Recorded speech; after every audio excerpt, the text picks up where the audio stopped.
تو یہ بخاری مسلم دونوں میں موجود ہے کہ انسانی شکل میں حضرت اسرائیل علیہ السلام آئے اور کہا کہ حضرت موسیٰ علیہ السلام سے کہا کہ آپ اپنے رب کے حکم کو اوبے کیجئے، یعنی اپنی جان میرے والے کرو۔ ان چندہ چلتا پھرتا بندہ ہوئے، انہوں نے کہا ہاں جی سر چلو تیاری جے۔ اور پھر موسیٰ علیہ السلام، تو حضرت موسیٰ علیہ السلام نے ایک تھپڑ مارا اس کو، اس کے سے اس کی آنکھ نکل گئی۔ اب ظاہر ہے کہ حضرت موسیٰ کے ساتھ تو مس بیہیو نہیں کر سکتا تھا نا، اللہ کا بھیجا ہوا پیغمبر تھا وہ، اور آپ کو پتہ ہے یہ چاروں فرشتوں کے پیغمبر ہیں، جبرائیل، میکائیل، اسرافیل اور اسرائیل یعنی ملک الموت علیہم السلام اجمعین۔ یہ میں آپ کو لاجیکلی بتا رہا ہوں۔ تو حضرت جبرائیل علیہ السلام انبیاء میں سے ہیں، فرشتوں کے انبیاء میں سے۔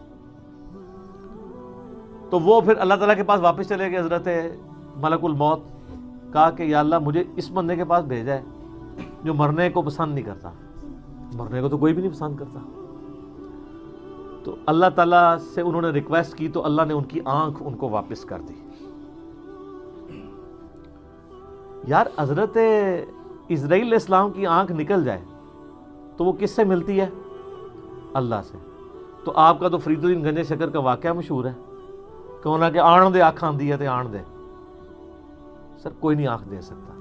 ہاں اللہ اگر کسی نبی کو معجزہ دے جیسے کہ حضرت عیسیٰ علیہ السلام کے لیے آتا ہے وہ تو ثابت ہے، ورنہ اگر وہ کہتا ہے کوئی بزرگ بھی دے سکتا ہے تو اس بزرگ کے ماننے والوں کی آنکھ نکلوا دیتے ہیں، جا کے بزرگ سے لے کے بتائیں، کوئی کچھ نہیں کر سکتا، اسرائیل بھی نہیں کر سکتا۔ اچھا ایک کہتے ہیں اسرائیل کو روح کھو لی، گیچی مروڑ دے 2 منٹ تہاڈی روح کھونے والے ہو۔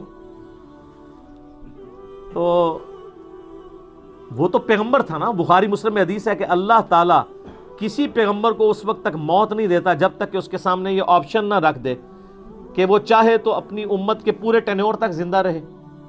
اور بخاری مسلم میں الفاظ ہے کہ نبی علیہ السلام کو بھی یہ آفر آئی تھی، لیکن آپ نے اللہ کو اللہم الرفیق الاعلیٰ کہہ دیا تھا، ورنہ آپ قیامت تک زندہ رہتے اپنے امت، آپ کی تو امت کا ٹینیور بھی لمبا ہے۔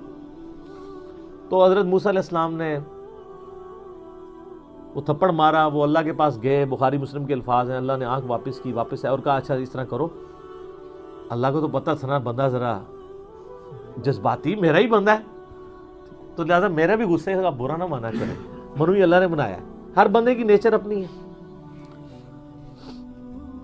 ابو بکر عمر نہیں بن سکتے، عمر ابو بکر نہیں بن سکتے، دونوں کی اپنی نیچر ہے۔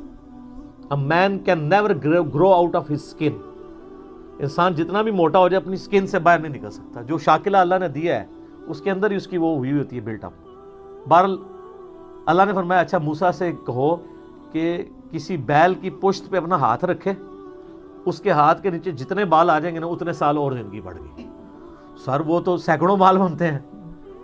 تو حضرت اسرائیل علیہ السلام یہ جب پیکج لے کے آئے نیا کہ حضرت پہلی تے معذرت ہوں اے پیکج ہے تہاڈی مرضی ہے، دیکھو منی پھر موسیٰ دی گئی ہے، ہونا تو چاہیے تھا کہ جس نے مارا ہے اسے بدلہ لیا جاتا، لیکن لاڈلا ہے۔ تو انہوں نے کہا اچھا اتنے سال میں زندہ رہوں پھر کیا ہوگا؟ انہوں نے کہا پھر موت، کل نفس ذائقۃ الموت، ہر ذی روح نے موت کا مزہ تو چکھنا ہے۔ تو پھر انہوں نے کہا جب اتنے سال بعد مرنا ہی ہے تو اب کیوں نہیں، جب یہ میں نے جام پینا ہی ہے موت کا۔ تو پھر انہوں نے کہا اے اللہ بس میں تجھ سے یہ دعا کرتا ہوں کہ مجھے ارض مقدس یروشلم کے قریب کر دے، میں اتنا قریب ہو جاؤں کہ وہاں سے اگر کوئی پتھر بھی پھینکے نا تو میری قبر تک پہنچ جائے، وہ مقدس زمین کے۔ جیسے ہماری بھی خواہش ہوتی ہے بقیع غرقد میں دفن ہو۔ مسلم شریف میں حدیث ہے کہ جس نے مدینے کے مصائب پہ صبر کیا تو میں اس کا شفیع بنوں گا۔ ترمذی میں الفاظ ہیں کہ ہو سکے تو مدینے میں مرو، جو مدینے میں مرے گا میں اس کی شفاعت کروں گا۔ اور بخاری میں حدیث ہے حضرت عمر کہا کرتے تھے اے اللہ مجھے شہادت کی موت دینا، اپنے رسول کے شہر مدینہ میں موت دینا۔ اللہ نے دونوں ان کی دعائیں قبول کر لیں، کیونکہ سب سے پہلے شفاعت اہل مدینہ کی ہونی ہے۔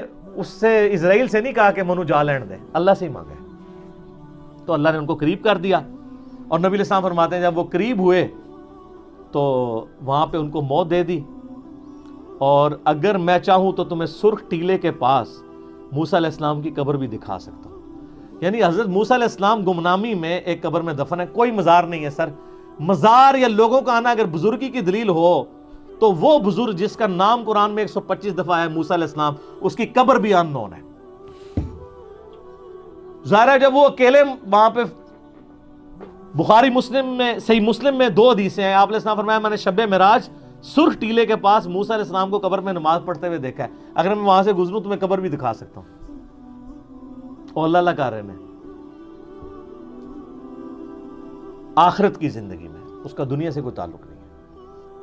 تو یہ واقعہ بالکل درست ہے، اس پہ منکرین حدیث کا یہ والا اعتراض جو تھا وہ غلط ہے کہ وہ مطلب حضرت موسیٰ علیہ السلام کی ایک طبیعت تھی، وہ کہتے ہیں نہیں نافرمانی کی ہے، اللہ کے حکم کے لیے آئے تھے، اب پتہ نہیں اس وقت کیا گیون سرکمسٹانسز تھے، ہو سکتا ہے وہ یہ ایکسپیکٹ کر رہے ہوں کہ اس نے مجھے آ کے آفر کیوں نہیں دی ہے، جیسے نبی علیہ السلام کی بخاری مسلم میں حدیث ہے کہ کوئی نبی بھی آفر کے بغیر نہیں مرتا، تو دیکھو نا بھائی پھر پیکیج لے کے آیا ہے نا، وہ پہلے لے کے آتا نا، ٹھیک ہے، باقی ہر چیز اللہ کی مرضی سے ہی ہو رہی ہوتی ہے، ایک واقعہ بننا تھا بن گیا، اللہ تعالیٰ نے تھوڑا فرشتوں کو بھی جلال دکھا دیا موسیٰ علیہ السلام کا، تو باقی وہ جب پیکیج لے کے آیا تو پھر دیکھیں انہوں نے اس کو ڈیل صحیح طریقے سے کیا، تو موسیٰ علیہ السلام اللہ کے بندے ہیں، پیغمبر ہیں اور اللہ کے بڑے لاڈلے ہیں۔